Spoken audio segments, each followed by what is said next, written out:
अभी फरीदाबाद में हुआ, एक बड़ा दर्दनाक हुआ, इससे सारा प्रदेश फैल गया। का बलात्कार किया, कल पकड़े हैं, कल दो पकड़े, लेकिन अभी उसकी जांच कराई तक होनी चाहिए और डर हाँ सजा उनको जा मिले ताकि आगे कोई ऐसा न कर सके। ये परिस्थितियां हो गई ऐसी क्योंकि हरियाणा में कानून व्यवस्था नाम की चीज कोई नहीं रही। ऐसा लगता है सरकार नाम की चीज कोई बेखौफ हो गई। और ये जो सोशल प्रोग्रेसिव इंडेक्स है गवर्नमेंट ऑफ इंडिया का, उसमें हरियाणा सबसे ज्यादा असुरक्षित प्रदेश है। कानून व्यवस्था बिल्कुल ठप हो चुकी है और कानून व्यवस्था नहीं, हरियाणा आज चाहे कानून व्यवस्था लो, चाहे आप जो फिजिकल हेल्थ इंडेक्स होता है वो देखता है कोई आर्थिक स्थिति कैसी है, उसमें जो बड़ी 18 स्टेटें हैं उसमें 14वें नंबर पे है आज हरियाणा। इसी प्रकार से कर्जा लेने में 15वें नंबर पे 18 में से। और नौकरियों के सवाल, वायदा कोई आपने देखा, पहले इन्होंने कहा वोट लेने के लिए तो ये लाडो स्कीम चलाई इन्होंने और कहा कि हम सबको देंगे, 18 से ऊपर जो भी आयु की होगी वो महिला को देंगे। लेकिन उन्होंने जब गवर्नमेंट आ गई तो पहले तो इनकम 3 लाख की करी, उसमें जब देखा नंबर बहुत आ रहा है तो घटा के 1 लाख कर दी। जब वोट का टाइम था तो राशन कार्ड बढ़ा दिए। राशन कार्ड की आपकी डिटेल दूं मैं, किस प्रकार से राशन कार्ड बढ़े हैं। मैं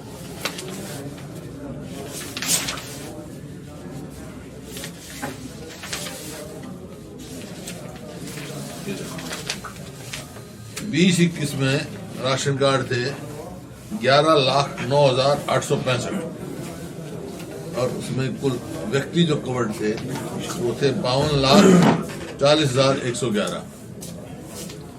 22-23 में ये बढ़ के हो गए 26,46,475। मतलब जनता जो हो गई, लोग हो गए 1,12,00,000 और 12,000। 24-25 में ये बढ़कर हो गए नहीं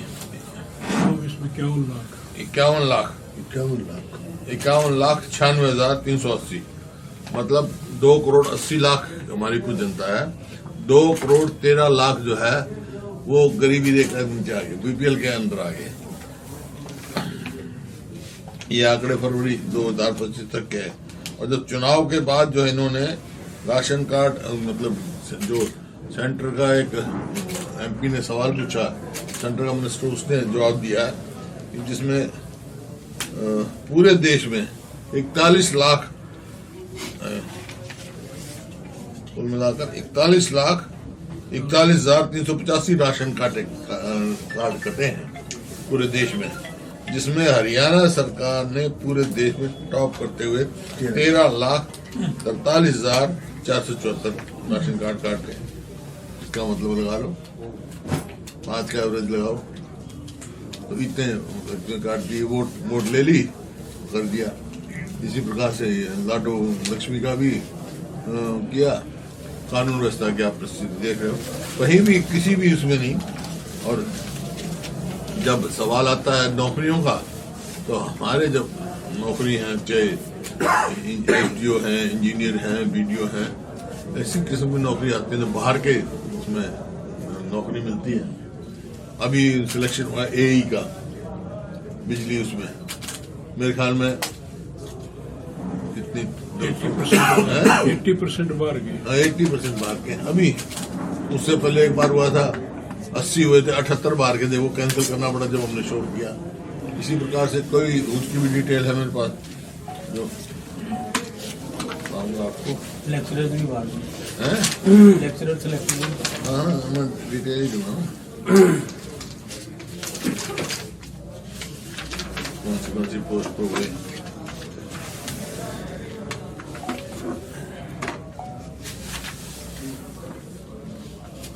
खाली पड़े 1,85,000 तो जगह खाली पड़ी है।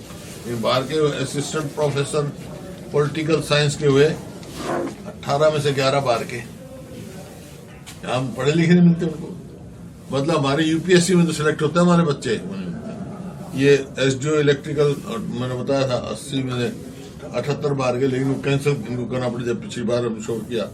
और एसडीओ इलेक्ट्रिकल 99 में से 77 बाहर के।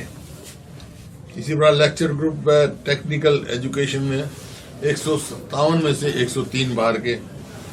इसी प्रकार एससीएस की जब हुई एग्जीक्यूटिव ब्रांच की 3 में से 1 बाहर का, 1% बाहर के।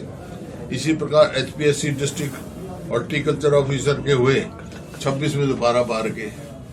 कोई भी आप उठा लो, एससीएस एग्जीक्यूटिव ब्रांच 7 बीडीओ हुए, बीडीपीओ 4 उसमें बाहर के।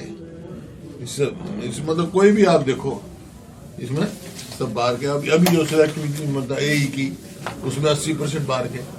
तो जहां इस किस्म की नौकरी आती हैं, जबकि आज एजुकेशन में हरियाणा बहुत आगे है, यूपीएससी में निकल रही है हमारी यूनिवर्सिटियां हैं। और यूनिवर्सिटियों का जो बुरा हाल है, शिक्षा का तो बिल्कुल ही इन्होंने ठप कर दिया मामला। आज भी 50% जो हमारी यूनिवर्सिटी हैं उनकी सैंक्शन पोस्ट खाली पड़ी है। कई डिपार्टमेंट में तो है ही नहीं इतना परिस्थिति। हर परिस्थिति के हिसाब से जो है विफल है ये, आर्थिक तौर पे भी, सामाजिक तौर पे भी और कानून व्यवस्था के हिसाब से भी ये परिस्थिति है।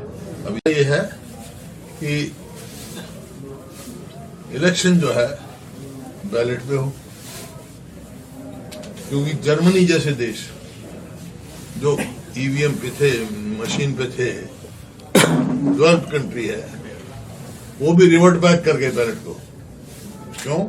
क्योंकि वहां के कोर्ट ने फैसला दे दिया ये कि भाई ये सिस्टम मैनिपुलेट हो गया। अमेरिका कर गया, इंग्लैंड बैलेट से चाहता है तो बैलेट से हो। और ये यहाँ पे भी सवाल उठाता है। अब ये सवाल आएगा बैलेट मशीन तो किस टाइम शुरू हुई, यहाँ पर हुई तो 2013 में सुप्रीम कोर्ट ने फैसला किया था। वही इसमें कुछ क्या था, वीवीपैट का लगाने का फैसला सुप्रीम कोर्ट का था, वीवीपैट लगा दिया। वीवीपैट में तो लेकिन जो आगे करना चाहिए था, भाई वीवीपैट लगा दिया आपने तो जो जहां वोट डालता है उसकी पर्ची जब नीचे आती है तो उसके हाथ में दो, ताकि वोटर को पता लगे तेने कहाँ वोट दिया, तो सबको पता है। तो जहाँ शक के दायरे में आता है सिस्टम, उस सिस्टम से तो उसके खिलाफ हम तो आवाज उठा रहे हैं, जगह जगह गए। और प्रशिक्षण शिविर लग रहा है कुरुक्षेत्र में, कुरुक्षेत्र में 13-22 को। हाँ, जिला कांग्रेस कमेटी के अध्यक्ष। आपने घोटालों का जिक्र किया, 1500 करोड़ का एक नया घोटाला और सामने आया। मैं कह रहा हूँ भाई, वो तो मैं नहीं कह रहा, वो तो अनिल विज कह रहा है। इससे एक के बाद एक घोटाला, एक के बाद एक घोटाला।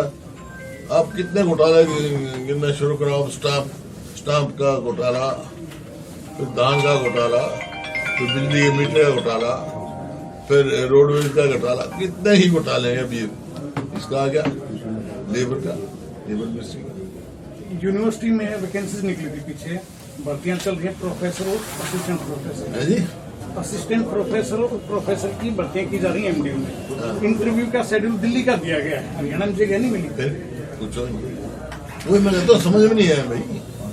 नहीं, इतनी बढ़िया यूनिवर्सिटी है ये, यहाँ कोई कमी है इंफ्रास्ट्रक्चर है? दिल्ली में इंटरव्यू कंडक्ट तो गलत है ना, जब यहाँ पे इंफ्रास्ट्रक्चर है। और ये यूनिवर्सिटी ऐसे नहीं है, ये रैंकिंग यूनिवर्सिटी थी, मतलब इंडिया की यूनिवर्सिटी में रैंक था इसका। आज पिछड़ गई थोड़ी, वो अलग बात है, लेकिन फिर भी इंफ्रास्ट्रक्चर के हिसाब से one of the best university है। अच्छा सर, अरावली सुप्रीम कोर्ट के निर्णय के बाद जो है, आदेश के बाद, अब कोई नेता, भाजपा का नेता कोई बोल नहीं रहा अरावली पे। पूछा नहीं तेने, पूछो उनसे क्यों नहीं बोल रहे भाई, क्यों नहीं बोल रहे? ये तो अरावली का तो हमने असेंबली में उठाया सवाल, वो शॉर्ट टर्म डिस्कशन के लिए मांग करी हमने। रूल 73 है। हाँ, इन रूल का कह रहे हैं शॉर्ट टर्म एक्सपीरियंस, तो वो हमने मांग करी, सरकार ने सुनने नहीं दिया।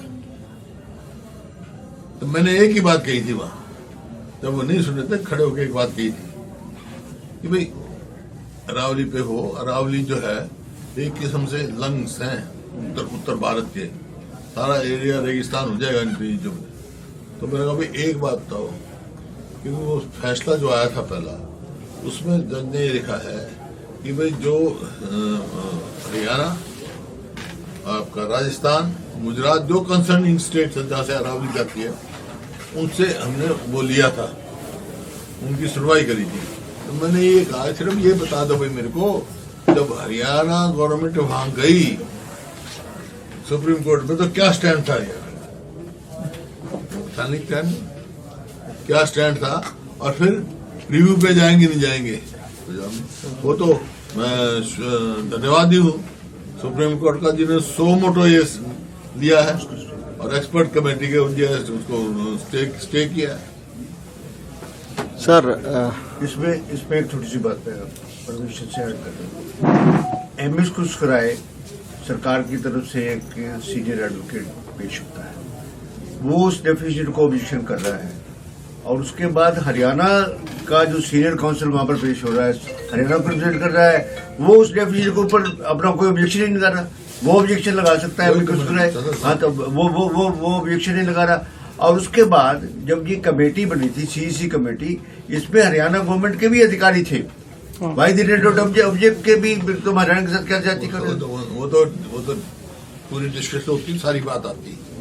इन शॉर्ट मैंने पूछा भाई हरियाणा गवर्नमेंट का क्या स्टैंड है वहां, बताए हमारे को, खुल जाएगी पोल इनकी। और अब रिव्यू में जाएंगे नहीं जाएंगे, तो उसका जवाब नहीं आया, तो चलो 100 मोटो स्टे कर दिया सुप्रीम कोर्ट ने। मैं धन्यवादी हूँ, और मेरे को पूरा उम्मीद है कि ये जो फैसला था ये रद्द किया जाएगा। सर, कानून व्यवस्था की जिम्मेदारी पुलिस की होती है, नए डीजीपी मिले हैं हरियाणा को, क्या उम्मीदें हैं आपको?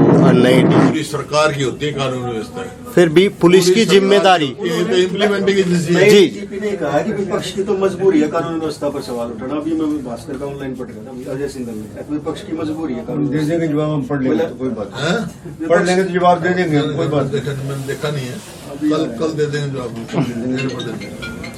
फिर भी सर नए डीजीपी आए हैं, क्या उम्मीदें हैं आपको, किस तरीके से आप? सरकार की जिम्मेवारी है, डीजीपी तो एक अधिकारी है। जी सर, पूर्व सांसद ब्रजेंद्र सिंह ने ये कहा, पूर्व सांसद ब्रजेंद्र सिंह, उन्होंने ये कोई यात्रा के दौरान ये कहा है कि चुनाव सोशल मीडिया पर नहीं लड़े जाते, बल्कि धरातल पर लड़े जाते हैं। कुछ नेता सोशल मीडिया पर चुनाव लड़ने की कोशिश करते हैं, धरातल पर दिखाई नहीं देते। बीजेपी तो रहती है सोशल मीडिया पे, बीजेपी सोशल मीडिया पे रहती है बीजेपी तो, उसके लिए कहा है। साहब जांगड़ा साहब ने कहा है कि जातिवाद जो है चौधरी देवीलाल के समय में शुरू हुआ था और भूपेंद्र हुड्डा ने उसको पीक पे पहुंचाया था। भूपेंद्र हुड्डा ऐसे परिवार से है जिसके दादा ने, बाप ने आजादी की लड़ाई लड़ी है और जातिवाद के खिलाफ लड़ाई लड़ी है। मेरे दादाजी सबसे पहले व्यक्ति हैं जिन्होंने अपने कुएं पर दलित को चढ़ाया। सबसे ज्यादा जातिवाद रामचंद्र जांगड़ा का, जो खुद जातिवाद की बात करता है ना, वो सबसे बड़ा जातिवाद।